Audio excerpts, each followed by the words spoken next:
Welcome to A9 TV. ముందుగా headlines చూద్దాం. నేడు వైఎస్ రాజశేఖర రెడ్డి 75వ జయంతి. భార్య భారతితో కలిసి నివాళులర్పించిన జగన్, భర్త, కొడుకు, కూతురుతో కలిసి వచ్చిన షర్మిల. వైఎస్ ఘాట్ వద్ద తీవ్ర భావోద్వేగం. జగన్ ను పట్టుకుని విజయమ్మ కట్టతడి. వైసీపీ కేంద్ర కార్యాలయంలో ఘనంగా వైఎస్ రాజశేఖర రెడ్డి 75వ జయంతి వేడుకలు. వైఎస్ఆర్ జయంతి వేడుకల్లో పాల్గొన్న సజ్జల. వైసీపీ శ్రేణులకు కీలక సూచన. అసాధ్యమైన హామీలతో ప్రత్యర్థులు అందలం ఎక్కారని వైసీపీ నేత. ఏపీలో ఎమ్మెల్యేల కోటాలో 2 ఎమ్మెల్సీ స్థానాలు భర్తీ. టీడీపీ నుంచి సి రామచంద్రయ్యకు, జనసేన నుంచి హరిప్రసాద్ కు ఛాన్స్. ఇరువురు ఏకగ్రీవ ఎన్నిక. నేడు అసెంబ్లీలో రిటర్నింగ్ అధికారి నుంచి ధృవీకరణ పత్రం అందుకున్న హరిప్రసాద్.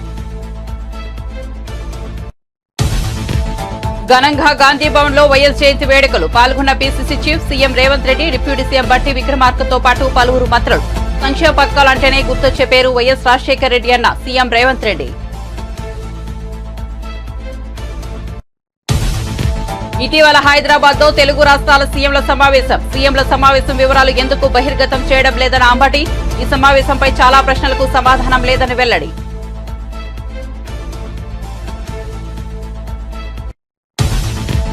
నేడు కూడా కొనసాగిన నారా లోకేష్ ప్రజా దర్బార్. అన్ని ప్రాంతాల నుంచి విడతలతో తరలి వస్తున్నారని లోకేష్ వెల్లడి. సంబంధిత శాఖలకు విడతలను చేర్చేందుకు యంత్రాంగాన్ని ఏర్పాటు చేసినట్లు వివరణ.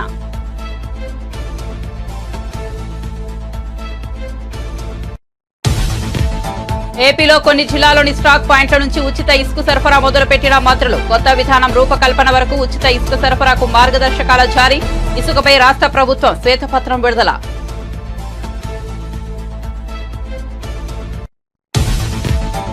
చంద్రబాబుపై మరోసారి విమర్శలు చేస్తే వదిలిపెట్టే ప్రసక్తే లేదన్న ఎమ్మెల్యే సోమిరెడ్డి చంద్రమోహన్ రెడ్డి.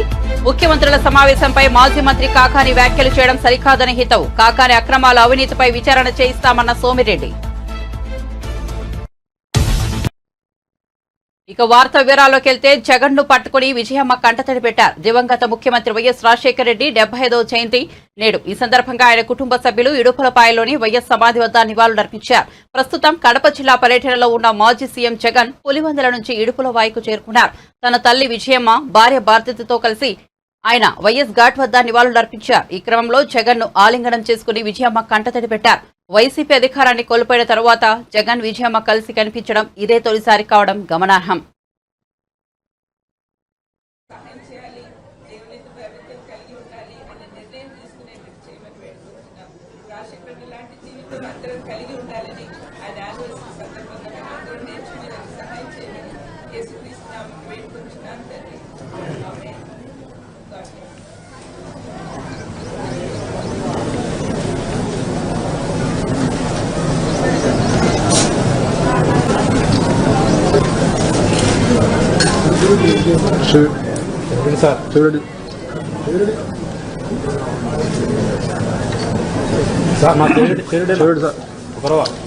సైడ్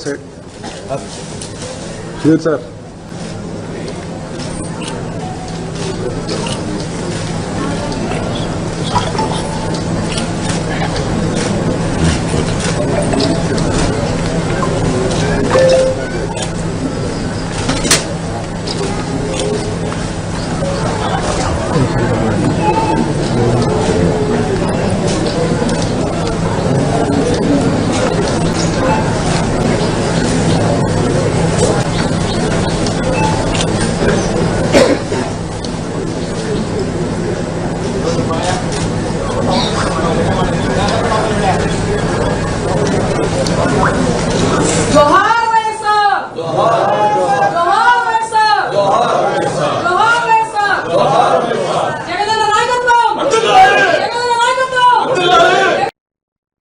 గాంధీ భవన్ లో వైఎస్ జయంతి వేడుకలు ఘనంగా నిర్వహించారు. PCC chief CM Revanth Reddy, deputy CM బట్టి విక్రమార్కతో పాటు పలువురు మంత్రులు పాల్గొన్నారు.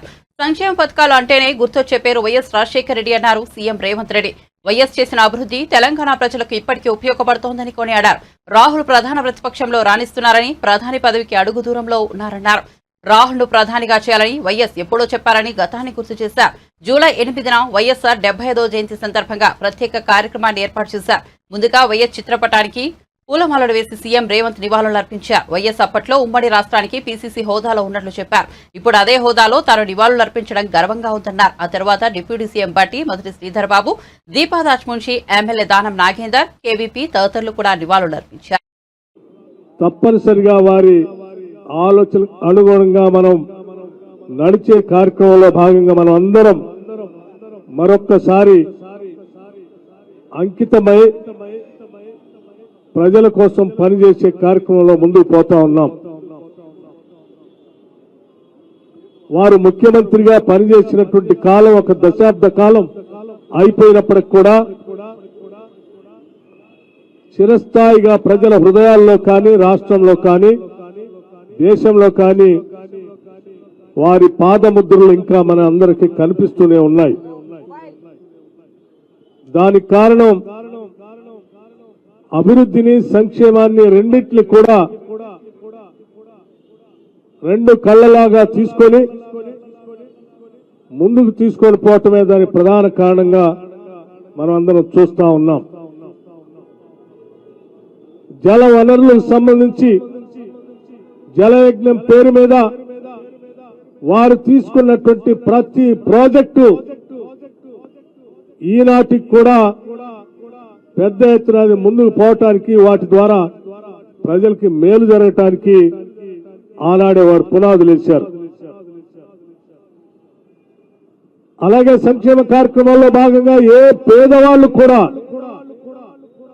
కలలో కూడా ఊహించని విధంగా శాచ్యురేషన్ పద్ధతిలో ఇందిరమ్మ ఇళ్ల కార్యక్రమాన్ని చేపట్టి పెద్ద ఎత్తున అమలు చేశారు.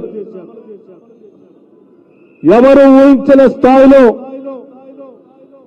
ప్రతి పేద మధ్య తరగతుల కుటుంబాలకు సంబంధించిన బిడ్డలు చదువుకోవడానికి కావాల్సిన ఫీజు రియంబర్స్మెంట్ ని ప్రవేశపెట్టి ఈరోజు లక్షలాది మంది విద్యార్థులు దేశవ్యాప్తంగా అటు సాఫ్ట్వేర్ రంగంలో కానీ, ఇతరత్ర రంగాల్లో కానీ వాళ్ళ ప్రపంచాన్ని శాసించగలిగే స్థాయిలో తెలుగు వాళ్ళు ఉన్నారు అంటే వారు ప్రవేశపెట్టినటువంటి ఫీజు రియంబర్స్మెంట్ పెద్ద ఎత్తున ఉపయోగపడిందన్న నగ్న సత్యాన్ని మనం ఎవరు కూడా మర్చిపోలేం.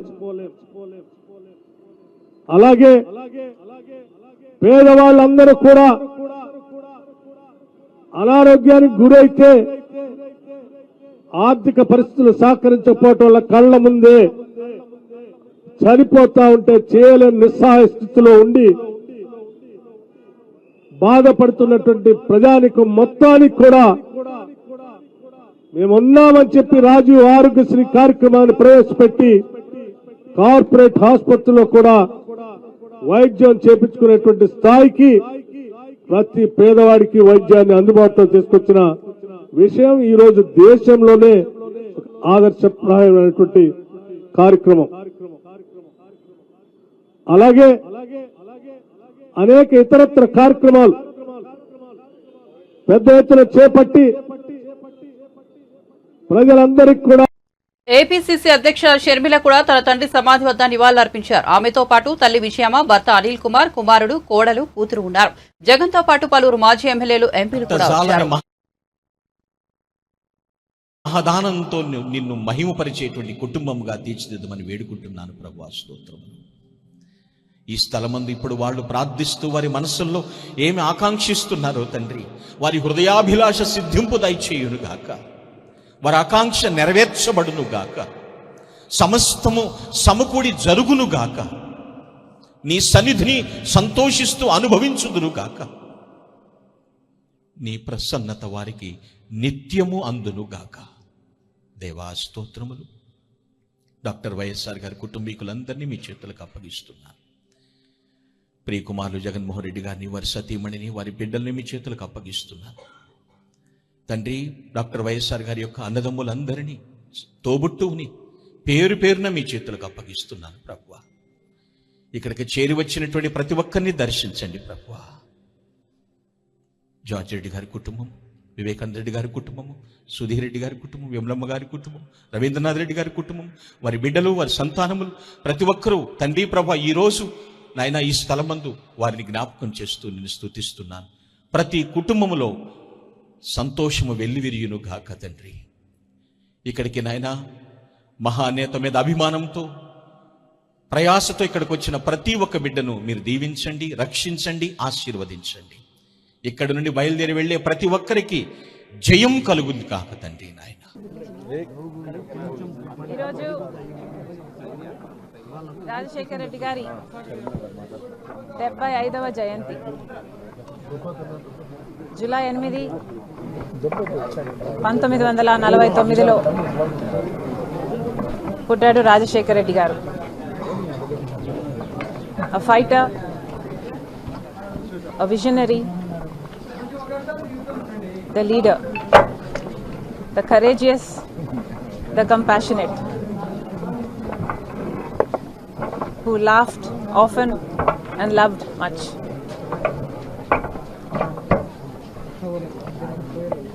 లీడర్ అంటే ఇలా ఉండాలి అని ఆదర్శంగా నిలిచి చూపించిన నాయకుడు. అంత గొప్ప నాయకుడు, అంత గొప్ప పరిపాలన అందించాడు కాబట్టే ఆయన చావు వార్తను తట్టుకోలేక, ఆ నిజాన్ని జీర్ణించుకోలేక ఆయన వెనకాలే దాదాపు 700 మంది చనిపోయారు అంటే ఇంకా ఆయన గురించి వేరే చెప్పనవసరం లేదు. ఈరోజు రాజశేఖర రెడ్డి గారి జయంతి జరుపుకుంటున్న రాజశేఖర రెడ్డి గారి అభిమానులందరికీ, తెలుగు రాష్ట్ర ప్రజలందరికీ రాజశేఖర రెడ్డి గారి 75వ జయంతి శుభాకాంక్షలు. ఏపీలో రాష్ట్ర వ్యాప్తంగా ఉచిత ఇసుక విధానం అమలు చేస్తున్నట్లు కూటమి ప్రభుత్వం ప్రకటించింది. ఈ మేరకు సీఎంఓ నుంచి ఆదేశాలు జారీ అయ్యి మంత్రులు కొన్ని జిల్లాలోని స్టాక్ పాయింట్ల వద్ద ఉచిత ఇసుక సరఫరా మొదలుపెట్టారు. ప్రస్తుతానికి వేర్వేరు స్టాక్ పాయింట్ల వద్ద 49 లక్షల మెట్రిక్ టన్నుల ఇసుక నిల్వలు ఉన్నాయి. స్టాక్ పాయింట్ల నుంచి ఉచిత ఇసుక సరఫరా సజావుగా సాగడంపై ప్రభుత్వం దృష్టి పెట్టింది. పాత ఇసుక విధానం రద్దు చేస్తూ ప్రభుత్వం ఉత్తర్వులు జారీ చేసింది. దీనిపై జిల్లా కలెక్టర్కు ఇచ్చిన అంతర్గత మార్గదర్శకాలు అమల్లో ఉంటాయని ప్రభుత్వం స్పష్టం చేసింది. 2024 ఇసుక విధానం రూపకల్పన వరకు ఇసుక సరఫరాకు మార్గదర్శకాలు జారీ చేసినట్లు వెల్లడించింది. ఇటీవల హైదరాబాద్ లో తెలుగు రాష్ట్రాల ముఖ్యమంత్రులు సమావేశం కావడంపై ఏపీ మాజీ మంత్రి వైసీపీ నేత అంబటి రాంబాబు స్పందించారు. ఏపీ సీఎం చంద్రబాబు తనకు 2 రాష్ట్రాలు 2 కళ్ల వంటివని చేసిన వ్యాఖ్యల పట్ల అంబటి సందేహాలు వ్యక్తం చేశారు. చంద్రబాబు తెలంగాణ డిమాండ్లను అంగీకరించినట్టేనా? ఆంధ్రప్రదేశ్ ప్రజలకు ఆయన ఏం ద్రోహం చేయబోతున్నారు? 2 రాష్ట్రాలు 2 కళ్లు వంటివని అనడంలో అంతర్థం ఏమిటని, దీని వెనుక ఏం కుట్ర ఉంది? ఇద్దరు సీఎంల సమావేశంలో ఏం చర్చించారు? ఎందుకు ఆ వివరాలను రహస్యంగా ఉంచుతున్నారంటూ ప్రశ్నల వర్షం కురిపించారు. చాలా ప్రశ్నలకు సమాధానం లేనటువంటి సమావేశంగా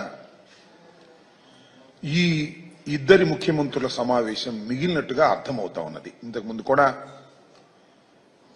వైఎస్ఆర్ కాంగ్రెస్ పార్టీకి సంబంధించినటువంటి నాయకులు చాలా మంది మాట్లాడారు. ప్రధానంగా ఈ సమావేశం జరగవలసినటువంటి అవసరం ఎందుకు ఏర్పడింది అనే దాని మీద ఒక వివరణ ఇవ్వలేకపోయారు. ఇంకొక అంశం ఏమిటంటే, ఈ సమావేశానికి మన రాష్ట్ర ముఖ్యమంత్రి గారు ఆయన బృందంతో కలిసి వెళ్లే ముందు అనేకమైనటువంటి లీకులు తెలంగాణ ప్రభుత్వం డిమాండ్ చేస్తుంది కొన్ని అంశాలనేది అన్ని మీడియా ఛానల్లో విపరీతంగా ప్రచారమైంది. ఇప్పుడు కూడా ప్రచారం అవుతా ఉన్నది. ఈ ప్రచారం అవుతున్నటువంటి అంశాల మీద సమావేశం ముగిసిన తర్వాత తెలంగాణ ఉప ముఖ్యమంత్రి గారు, తెలంగాణ మంత్రులు, ఆంధ్ర రాష్ట్ర మంత్రులు ఒక సమావేశం ఏర్పాటు చేశారు. ఆ సమావేశంలో మీడియా ప్రతినిధులు ఇదే ప్రశ్నలు అడిగితే వాటికి సమాధానం చెప్పుకోకుండా దాటవేశారు. ఇది మరింత అనుమానాలకు తావు చూస్తున్నటువంటి అంశం. అసలు జనరల్గా ఇద్దరు ముఖ్యమంత్రులు మాట్లాడుకున్నారు అంటే ఆ ఇద్దరు ముఖ్యమంత్రులు మీడియా ముందుకు వచ్చి మాట్లాడతారని అందరూ ఎదురు చూశారు. చంద్రబాబు నాయుడు గారు, రేవంత్ రెడ్డి గారు ఉమ్మడి మీటింగ్ జరిగింది కాబట్టి వారిద్దరూ ఉమ్మడిగా మీడియా ముందుకు వచ్చి వివరణ ఇస్తారని అందరూ ఎదురు చూశారు. వాళ్ళు రాలేదు. మంత్రివర్గ సభ్యులు ఇచ్చారు. వారు కూడా ప్రశ్నలకు సమాధానం చెప్పుకోకుండా ఏదో 2 మాటలు అట్లా మాట్లాడి ముక్తసరిగా మాట్లాడి వెళ్ళిపోయినటువంటి సందర్భాలు ఉన్నాయి. ఇది చాలా దురదృష్టకరమైనటువంటి పరిణామంగా వైఎస్ఆర్ కాంగ్రెస్ పార్టీ భావిస్తుంది. రాష్ట్రంలో అనేక మంది కూడా ఇదే విధంగా భావిస్తున్నారనేది మా అభిప్రాయం. ఎందుకనంటే రాష్ట్రం విడిపోయి 10 సంవత్సరాలు పూర్తయింది. ఆంధ్రప్రదేశ్ 2 రాష్ట్రాలుగా విభజన జరిగినప్పుడు ఏపీకి మన రాష్ట్రానికి అనేకమైనటువంటి సమస్యలు అపరిష్కృతంగా మిగిలిపోయాయని, దానివల్ల మనకు తీవ్రమైన నష్టం జరుగుతుందనేటువంటి అభిప్రాయం ఈవెన్ చంద్రబాబు నాయుడు గారు కూడా చాలా సందర్భాల్లో చెప్పారు. రాష్ట్రం విడిపోయినప్పుడు మొదటిగా ముఖ్యమంత్రి అయింది నారా చంద్రబాబు నాయుడు గారు. 5 సంవత్సరాలు ఈ రాష్ట్రాన్ని పరిపాలన చేశారు. 10 సంవత్సరాలు హైదరాబాద్ ఉమ్మడి రాజధానిగా ఉండేటటువంటి వెసులుబాటును ఆ రోజు రాష్ట్ర విభజన జరిగినప్పుడు చట్టంలో పెట్టారు. ఎందుకనంటే రాజధాని లేని రాష్ట్రం కాబట్టి. ఇన్ఫ్రాస్ట్రక్చర్ ఏర్పడిన తర్వాత 10 సంవత్సరాల ఇన్ఫ్రాస్ట్రక్చర్ పూర్తి చేసుకొని అప్పుడు హైదరాబాద్ నుంచి తరలి వెళ్ళిపోతారు అనేటువంటి భావనతో ఆ ప్రొవిజన్ పెట్టారు. ఆ అవకాశాన్ని మనకిచ్చారు విడిపోయినటువంటి రాష్ట్రంగా. నేను అడుగుతా ఉన్నా, అవకాశాన్ని ఎందుకు ఉపయోగించుకోలేకపోయాం? 5 సంవత్సరాలు ఈ రాష్ట్రాన్ని ఏపీ మంత్రి నారా లోకేష్ తన సొంత నియోజకవర్గం మంగళగిరి ప్రజల సమస్యలు తీర్చేందుకు ప్రజా దర్బార్ కార్యక్రమం ఏర్పాటు చేశారు. ప్రతిరోజు తప్పనిసరిగా కొంత సమయం కేటాయించి వందలాది మంది నుంచి విడుదల స్వీకరిస్తున్నారు. అయితే తమ ప్రజా దర్బార్ కార్యక్రమానికి ఇతర ప్రాంతాల వారు కూడా పోటెత్తుతున్నారని నారా లోకేష్ వెల్లడించారు. ఏపీ మంత్రి నారా లోకేష్ తన సొంత నియోజకవర్గం మంగళగిరి ప్రజల సమస్యలు తీర్చేందుకు ప్రజా దర్బార్ కార్యక్రమం ఏర్పాటు చేశారు. ప్రతిరోజు తప్పనిసరిగా కొంత సమయం కేటాయించి వందలాది మంది నుంచి వినతులు స్వీకరిస్తున్నారు. అయితే తమ ప్రజా దర్బార్ కార్యక్రమానికి ఇతర ప్రాంతాల వారు కూడా పోటెత్తుతున్నారని నారా లోకేష్ వెల్లడించారు. ఇటీవల ఏపీలో ఎమ్మెల్సీల కోటాలో 2 ఎమ్మెల్సీ స్థానాలకు టీడీపీ నుంచి సి రామచంద్రయ్య, జనసేన నుంచి హరిప్రసాద్ ఏకగ్రీవంగా ఎన్నికైన సంగతి తెలిసిందే. ఈ నేపథ్యంలో హరిప్రసాద్ అసెంబ్లీలో రిటర్నింగ్ అధికారి నుంచి ధృవీకరణ పత్రం అందుకున్నారు. ఈ సందర్భంగా హరిప్రసాద్ మాట్లాడుతూ జనసేనాని పవన్ కళ్యాణ్ తనపై ఉంచిన నమ్మకాన్ని నిలబెట్టుకుంటానని అన్నారు. రాష్ట్ర అభివృద్ధి, ప్రజా సంక్షేమం కోసం శక్తివంతన లేకుండా కృషి చేస్తానని వెల్లడించారు. సంతోషంగా ఉంది. ఇది ఒక బాధ్యతాయుతమైన పదవిగా నేను భావిస్తున్నాను. ఇటువంటి పదవిని నా మీద నమ్మకం ఉంచి నాకు అప్పగించిన జనసేన అధినేత శ్రీ పవన్ కళ్యాణ్ గారికి, గౌరవ ముఖ్యమంత్రి శ్రీ నారా చంద్రబాబు గారికి, జనసేన నాయకులకు, తెలుగుదేశం నాయకులు అందరికీ పేరు పేరున నా ధన్యవాదాలు. ఈరోజు డిక్లరేషన్ తీసుకున్నాను. ప్రమాణ స్వీకారం చేయవలసి ఉంది. ఇంకా ఫస్ట్ సెషన్ ప్రారంభం అవటం ఇంకా కొన్ని రోజులు సమయం ఉంది. డేట్ ఇంకా ఫిక్స్ కాలేదు. ఈ సమయం కౌన్సిల్ గురించి మరింత లోతుగా అధ్యయనం చేయడానికి నాకు ఉపయోగపడుతుందని భావిస్తున్నాను. కౌన్సిల్ ప్రొసీడింగ్స్, ప్రశ్నోత్తరాలు, సబ్జెక్ట్స్, అంతకుముందు పెద్దలు జరిపిన చర్చలు, దాని ఫలితాలు, నేను భవిష్యత్తులో కౌన్సిల్లో ఏ విధంగా ముందుకెళ్ళాలి, ఎటువంటి అంశాల మీద దృష్టి పెట్టాలి, ఏ అంశాలు మన రాష్ట్ర ప్రజలకు, మన రాష్ట్రానికి ఉపయోగకరంగా ఉంటాయి, ఇటువంటి అంశాలన్నింటి మీద ఒక అవగాహన రావడానికి నాకు ఈ సమయం ఉపయోగపడుతుందని భావిస్తున్నాను. నాదైన కృషిని ఈ రాష్ట్ర అభివృద్ధి కోసం, ఈ రాష్ట్ర ప్రజల సంక్షేమం కోసం తప్పకుండా శక్తివంచన లేని కృషి జరుపుతున్నానని మీడియా ముఖంగా నేను అందరికీ సవివీనంగా మనం చేస్తున్నాను. ధన్యవాదాలు. వైఎస్ఆర్సీపీ పాలన ఏపీలో ఎమర్జెన్సీని తలపించిందని ఎంపీ దగ్గుపాటి పురంధేశ్వరి వ్యాఖ్యలు చేశారు. రాజమండ్రిలో జరుగుతున్న బీజేపీ రాష్ట్ర కార్యవర్గ సమావేశంలో ఎంపీ మాట్లాడుతూ జగన్ పాలనలో హిందూ దేవాలయాలపై దాడులు జరిగాయన్నారు. జగన్ ఎంత నొక్కేశారో ప్రజలు గమనించి ఎన్నికల్లో ఓడించారని తెలిపారు. బాధ్యతతో మెలుగుతూ ఏపీ అభివృద్ధికి సహకరిద్దామని ఎంపీ పురంధేశ్వరి వెల్లడించారు. మరి రాష్ట్ర ప్రజలకి, దేశ ప్రజలకి కూడా ఈ సమావేశ మాధ్యమంగా నేను తెలియజేస్తున్నాను. ఇవాళ ప్రజలు మనకి ఇంత పెద్ద ఎత్తున ఓటు వేశారంటే ఇది కేవలం ఎన్డీఏ కూటమికి వేసినటువంటి ఓటు కాదు. ఇది ప్రత్యక్షంగా కూటమికి వారు ఓటు వేసినా కూడా ఇది పరోక్షంగా వికసిత్ భారత్కి, అదేవిధంగా స్వీయ ఆధారిత భారత్కి, ఆత్మనిర్భర్ భారత్కి ప్రజలు వేసినటువంటి ఓట్ అని చెప్పి మనం అందరం కూడా ఇక్కడ గమనించాలి. గడిచిన 10 సంవత్సరాల కాలం ఏదైతే ఎన్డీఏ కూటమి కేంద్రంలో అధికారంలో ఉన్నదో ఆ కూటమి అద్భుతమైనటువంటి పరిపాలనని దేశానికి అందించినటువంటి సందర్భంలో, ప్రజా సంక్షేమ పాలనని ప్రజలకు అందించినటువంటి నేపథ్యంలో, అవినీతి రహిత పాలన ప్రజలకు అందించినటువంటి తీరుని గమనించి ప్రజలు ఇవాళ ఎన్డీఏ కూటమికి వారి ఆశీర్వాదాన్ని అందించారు అని అంటే ఇది ఒక రకంగా ఎన్డీఏ కూటమి అనుసరిస్తున్నటువంటి వైఖరికి ఆమోద ముద్ర వేశారు అని చెప్పి మనం అందరం కూడా ఇక్కడ గమనించాలి. ఎన్డీఏ పరిపాలన సందర్భంలో దేశంలో అద్భుతమైనటువంటి ప్రగతి మన దేశం సాధించింది.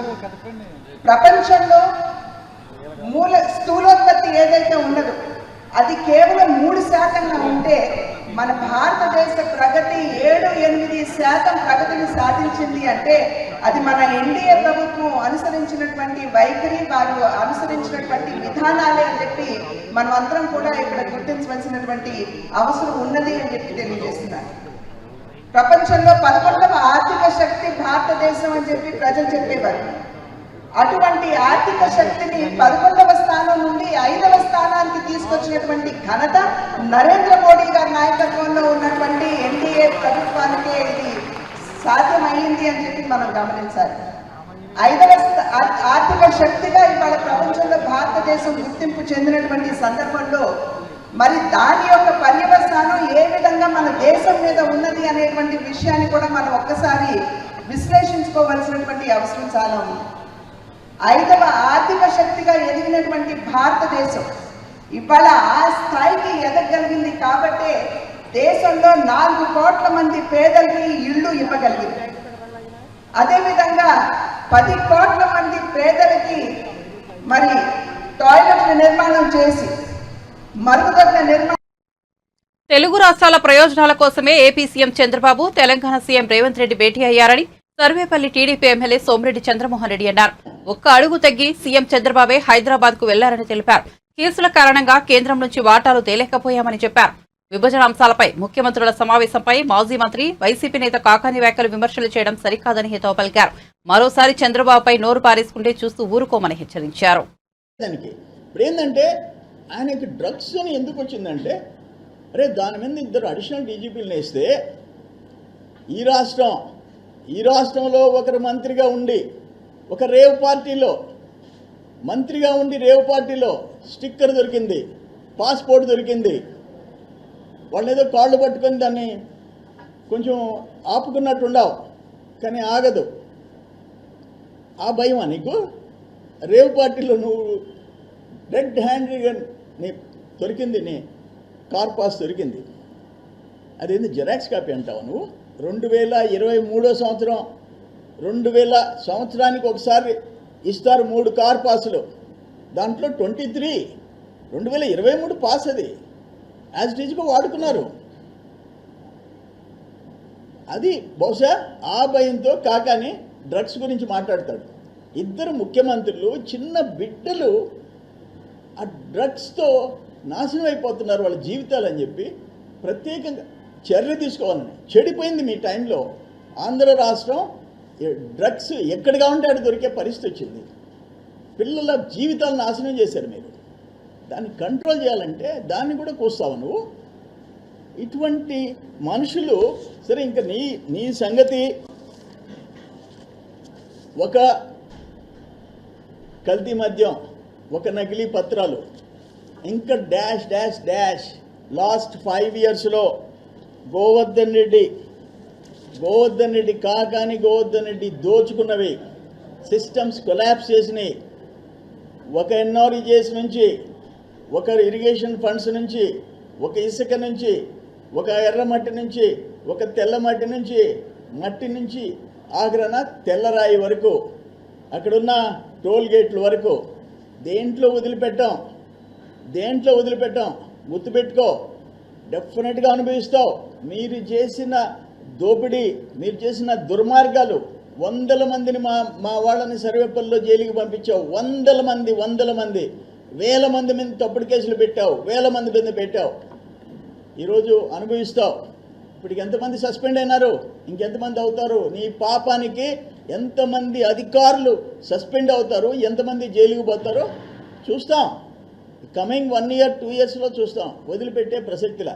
ఏదేమైనా నిన్న ఇద్దరు ముఖ్యమంత్రులు కలుసుకోవటం మాకు చాలా సంతోషం వేసింది. నేను ట్వీట్లో కూడా పెట్టా. ఇప్పటిదాకా ముఖ్యమంత్రులు ఒకరు ప్యాలెస్కి, ఒకరు ఫామ్ హౌస్కి పరిమితం అయితే ప్రజానాయకులు అనిపించుకున్నారు. చంద్రబాబు నాయుడు గారు, రేవంత్ రెడ్డి గారు ఒక రోల్ మోడల్గా నిలిచారు. దేశంలో రోల్ మోడల్గా. ఆయన కాంగ్రెస్ అని చెప్పి ఈయన ఇంట్లో కూర్చోలే, ఈయన తెలుగుదేశం అని ఆయన ఇన్వైట్ చేయకుండా ఆపలా. వయసులో చిన్నోడైనా చంద్రబాబు నాయుడు నేనే వస్తా, మా రాష్ట్ర సమస్యలు ఉన్నాయి, ఈ 2 రాష్ట్రాలు తెలుగు వాళ్ళ రాష్ట్రాలు, వాటిని పరిష్కరించుకొని 2 రాష్ట్రాలు ముందుకు పోవాలని ఒక మంచి మెసేజ్ ఇచ్చాడు చంద్రబాబు నాయుడు గారు. దాన్ని చూసి అభినందించాలా. ప్యాలెస్లో కూర్చునే వాళ్ళకి ఏం తెలుస్తుంది ప్రజల కష్టాలు? ప్యాలెస్లో చెట్లు నరకాలా, షాపులు ముయ్యాలా, ఒక నియంత బతుకు నీది. పాపాలు చూపించావు ప్రజలకి జగన్మోహన్ రెడ్డి. నువ్వు ఇప్పుడు ఆయన ఒక ఈ ముఖానికి అసలు అది కూడా తెలీదు. ఆ వివరాలు, ఆ నోట్ అంతా సాక్షి పేపర్ నుంచి వచ్చింది, అక్కడి నుంచి సజ్జల కుమారుడి దగ్గర నుంచి వచ్చింది. దాన్ని చదువుతా కూర్చున్నాడు 1 గంట సేపు కాకని. కానీ దీన్ని తీవ్రంగా ఖండిస్తున్నాం. నేను చెప్తుండా, ఇంకా నోరు పారేసుకుంటే, బాబు గారి మీద నువ్వు నోరు పారేసుకుంటే నిన్ను వదిలిపెట్టే ప్రసక్తిలా. వైఎస్ రాజశేఖర రెడ్డి 75వ జయంతి వేడుకలను తాడేపల్లిలోని వైసీపీ కేంద్ర కార్యాలయంలో ఘనంగా నిర్వహించారు. ఈ వేడుకల్లో YCP general state secretary Sajjala Ramakrishnareddy, మాజీ మంత్రులు అంబటి రాంబాబు, పార్టీ నేతలు పాల్గొన్నారు. సజ్జల రామకృష్ణారెడ్డి మాట్లాడుతూ ప్రపంచవ్యాప్తంగా ఉన్న వైఎస్ఆర్ అభిమానులకు శుభాకాంక్షలు. సమకాలీన చరిత్రలో రాజశేఖర రెడ్డిని చూశాం. ఆయన స్ఫూర్తి నుండి పుట్టిన పార్టీ వైఎస్ఆర్సీపీ అని తెలిపారు. రాజశేఖర రెడ్డి గారి 75వ జయంతి వేడుకల సందర్భంగా ప్రపంచవ్యాప్తంగా ఉన్న తెలుగు ప్రజలకు, అలాగే ముఖ్యంగా వైఎస్ఆర్ అభిమానులకు, వైఎస్ఆర్ కుటుంబ సభ్యులకు, వైఎస్ఆర్ కాంగ్రెస్ పార్టీ కార్యకర్తలకు, నాయకులకు అందరికీ శుభాకాంక్షలు తెలియజేస్తున్నాం. ఆయన చనిపోయి 15 ఏళ్ళు అవుతోంది. ఆయన ప్రయాణం హఠాత్తుగా ఆగిపోవడం, జీవన ప్రయాణం హఠాత్తుగా ఆగిపోవడం ఒక వ్యక్తికి కాదు, కుటుంబానికి కాదు, ఉమ్మడి రాష్ట్రానికి అప్పట్లో పెను విఘాతంగా మారింది. అందరికీ తెలుసు. ఆ తర్వాత జరిగిన పరిణామాలు ఆయనే ఉంటే అనుకునే రకంగా, ఒక వైఎస్ఆర్ ఉంటే అనుకునే రకంగా ఎట్ల చోటు చేసుకున్నాయో ఈ చరిత్ర, సమకాలీన చరిత్ర మనం ప్రత్యక్షంగా చూశాం. అందులో ఆ సంక్షోభంలో నుంచే, ఆ పోరాటంలో నుంచే పుట్టిందే ఆయన ఆశయాలతో వైఎస్ఆర్ కాంగ్రెస్ పార్టీ. రక్తం పంచుకున్న బిడ్డగారే కాకుండా ఆయన ఆశయాలకు వారసుడుగా జగన్మోహన్ రెడ్డి గారు పోరాటాల మధ్యనే ఈ పార్టీ ప్రారంభించారు. ఆ రోజు నుంచి ఆయనతో అడుగులు వేసిన వేల మంది, లక్షల మంది అయ్యారు. కోట్ల మందికి ఆశాదీపంగా రాజశేఖర రెడ్డి గారిని మించి మరో 10 అడుగులు ముందుకు వేసే బిడ్డగా ఆయన నిజమైన రాజకీయ వారసుగా జగన్మోహన్ రెడ్డి గారు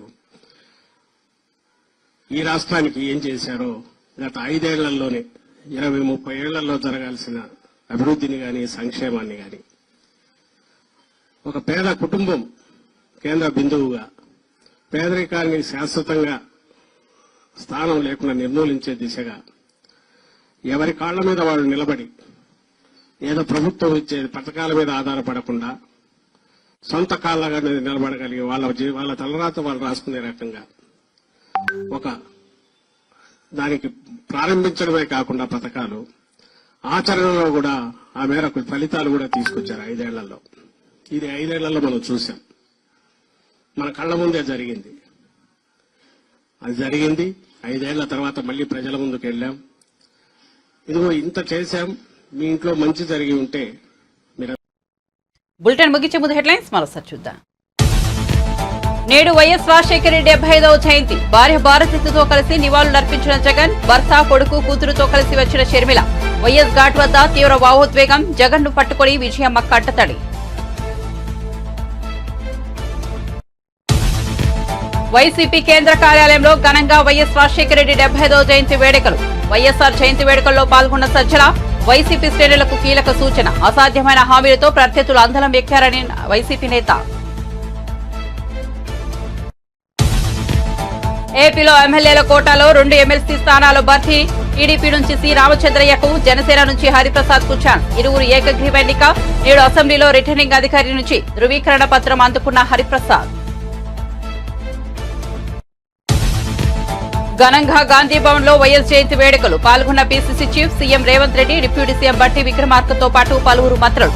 సంక్షేమ పథకాలంటేనే గుర్తొచ్చే పేరు వైఎస్ రాజశేఖర రెడ్డి అన్న సీఎం రేవంత్ రెడ్డి. ఇటీవల హైదరాబాద్ లో తెలుగు రాష్ట్రాల సీఎంల సమావేశం. సీఎంల సమావేశం వివరాలు ఎందుకు బహిర్గతం చేయడం లేదన్న అంబటి. ఈ సమావేశంపై చాలా ప్రశ్నలకు సమాధానం లేదని వెల్లడి.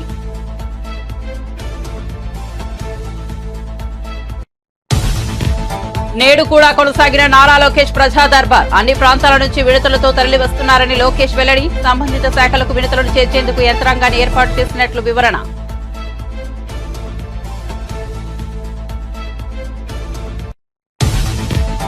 ఏపీలో కొన్ని జిల్లాలోని స్టాక్ పాయింట్ల నుంచి ఉచిత ఇసుక సరఫరా మొదలుపెట్టిన మంత్రులు. కొత్త విధానం రూపకల్పన వరకు ఉచిత ఇసుక సరఫరాకు మార్గదర్శకాల జారీ. ఇసుకపై రాష్ట్ర ప్రభుత్వం శ్వేతపత్రం విడుదల.